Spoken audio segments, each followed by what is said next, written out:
গোপাল মেজদা তোমাকে ডাকছে। এই যে তুমি একবার আমার সঙ্গে এসো।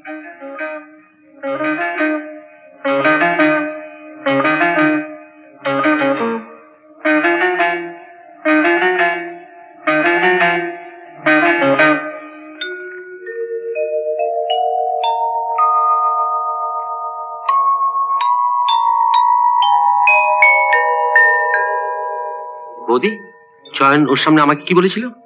অপদার্থ বলেছিল। সামনেই তো আছে, জিজ্ঞেস করে দেখো না বলেছিল কিনা।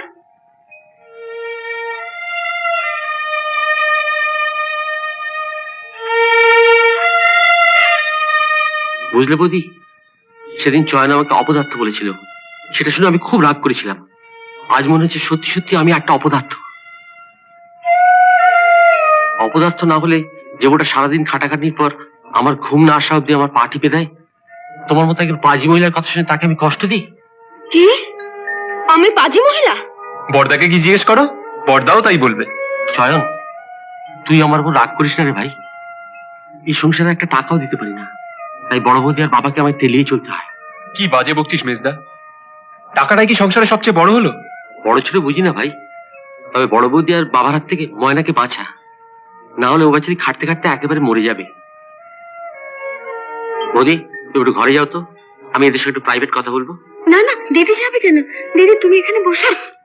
বসতে আমার বই গেছে, তবে অনেক বর দেখেছি, বাপের জন্য এমন হাঁদা কাবলা বর আমি দেখিনি। ছি!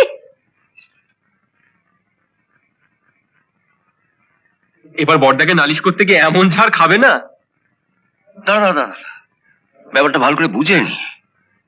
অয়ন তোমাকে ঘর থেকে বেরিয়ে যেতে বলেছে? চয়নকে ডেকে জিজ্ঞাসা করো না, ওর আর ময়নার সামনে মেজো ঠাকুরপো আমাকে ঘর থেকে বেরিয়ে যেতে বললো। ডাকো ডাকো, জয়নকে ডাকো ডাকো ডাকো। ও যদি এসে বলে তোমাকে ঘর থেকে বেরিয়ে যেতে বলেছে, তাহলে খুব আচ্ছা করে দেবে কিন্তু। আমি এখনই চয়নকে ডেকে আনছি। কিরে গুড্ডু, কি বুঝলি? হ্যাঁ, মাজিদ পাতাম।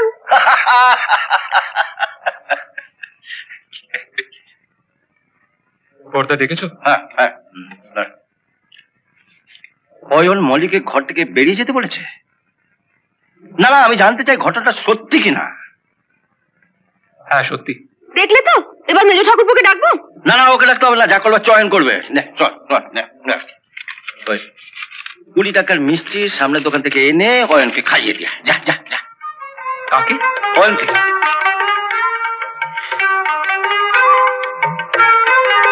তুমি তুমি অয়নকে মিষ্টি খাওয়াচ্ছ? এতদিন পর অয়ন তোমাকে গোল খাওয়ার, তা তোমার স্বামী হিসেবে আমারও তো উচিত ওকে কিছু খাওয়ানো। হ্যাঁ মা, তুমি বাবার বাড়ি চলে যাও। কি? তবে